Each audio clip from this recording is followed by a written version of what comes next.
Быйыл жакырчылыктын деңгээли республикада 25,3%ды түздү. Көрсөткүч андан мурунку жылга салыштырмалуу 5,2%га жогорулагандыгын Улуттук статистика комитети билдирди.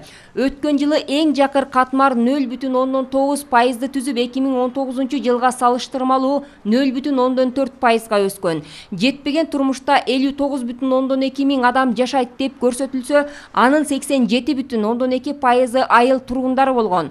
Түштүк аймактын калкынын материалдык жашоосуна тышкы фактордун таасири даана байкалат. Эсептөөлөр көрсөткөндөй, мигранттар жиберген каражаттарды кошпогондо республикада орточо жакырчылыктын деңгээли 25,3%дан 34,6%га чейин жогорулайт. Ошол эле учурда Баткен облусунда жакырчылык 34,7ден 53,6%га, Ошто 18,8ден 37,6%га чейин, Жалал-Абадта 37,2ден 50,2%га чейин, Чүйдө 25,4дөн 29,4%га, Ошто 14,7%дан 24,2%га чейин жогорулайт. Ал эми башка региондордо мындай көрсөткүч анчалык өзгөрбөйт деп айтылат маалыматта.